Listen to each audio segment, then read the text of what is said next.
আসসালামু আলাইকুম। সবাইকে আরেকটি ভিডিওতে আমন্ত্রণ জানাচ্ছি। আমি শাহরিয়ার রাজ। আজকে যে বিষয়টা নিয়ে কথা বলবো সেটি হচ্ছে যে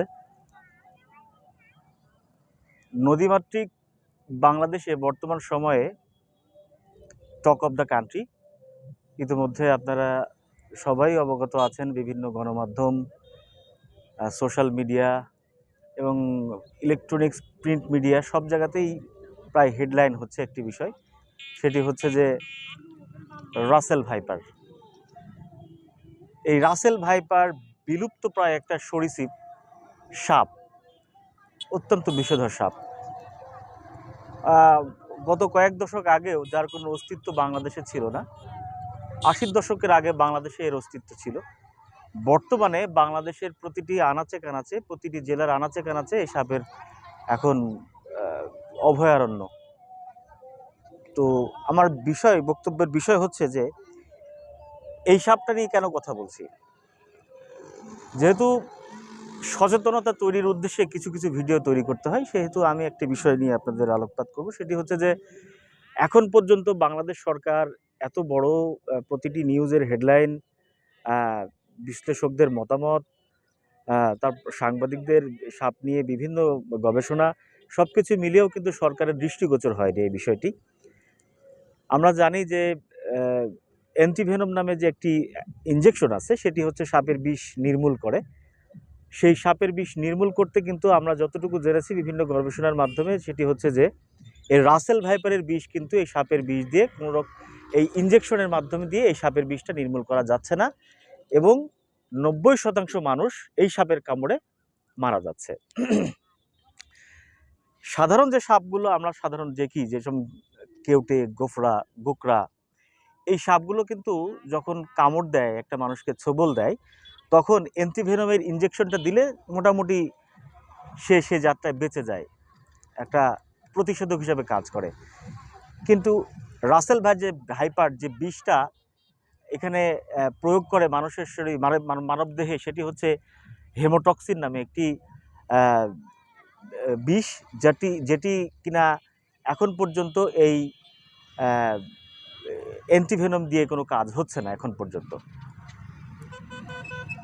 আমি অ্যান্টিভেনমের কথা যদি আলাদা পাশে রেখে দিই, সেক্ষেত্রেও বলা যায় যে এই অ্যান্টিভেনমটাও কিন্তু বাংলাদেশের জেলা পর্যায়ে ছাড়া, তাও কয়েকটি জেলা, বিভাগীয় শহর ছাড়া উপজেলা স্বাস্থ্য কমপ্লেক্স, প্রতিটি জেলা পর্যায়ে যে হাসপাতাল, স্বাস্থ্য কমপ্লেক্সগুলো আছে, সেখানেও কিন্তু অ্যাভেলেবেল না।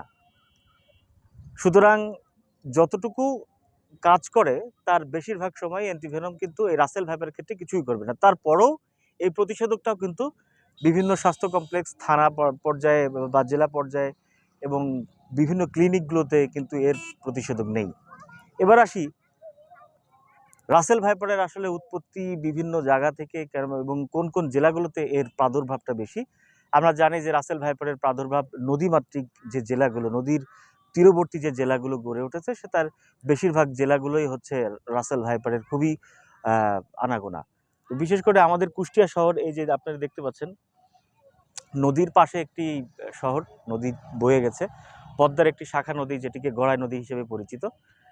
এই নদীতে এখন পর্যন্ত কুষ্টিয়াতেও রাসেল ভাইপারের পাওয়া গেছে, অস্তিত্ব পাওয়া গেছে, কিন্তু সবথেকে বেশি রাজবাড়ী এবং বর্তমানে মানিকগঞ্জে এর উপদ্রবটা খুব বেশি।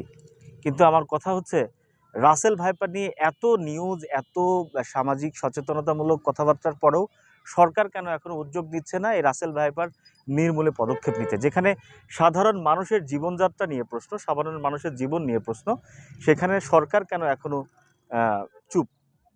কিভাবে সাপকে নির্মূল করা যায়, কিভাবে সাপকে মোকাবেলা করতে পারা যায়। আর এই সাপের প্রধান টার্গেটগুলো হয়ে পড়েছে প্রান্তিক জনগণ, প্রান্তিক পর্যায়ের সাধারণ মানুষ, যারা খেটে খাওয়া দিনমজুর, যারা মাটি কাটে, নদীতে মাছ ধরে, যারা কৃষকে ধান খেতে ধান কাটতে যায়, এইসব সাধারণ মানুষগুলো আসলে এদের টার্গেটে পড়ে যাচ্ছে। তো অনেক সাপ ইতিমধ্যে মারা পড়েছে, কিন্তু বেশিরভাগ সাপগুলো কিন্তু মানুষের হাত থেকে তারা যেমন বাঁচতে পারছে না, তেমনি মানুষকেও কিন্তু সেই সাপেরই ছোবলে প্রাণ হারাচ্ছেন। এরকম নিউজ কিন্তু প্রায় প্রতিদিনই আমরা দেখতে পাচ্ছি। তো এটি নিয়ে সরকারের পক্ষ থেকে এখনো তেমন কোনো কথা বলা হয়নি। তা আসলে এই বিষয়টা নিয়ে আসলে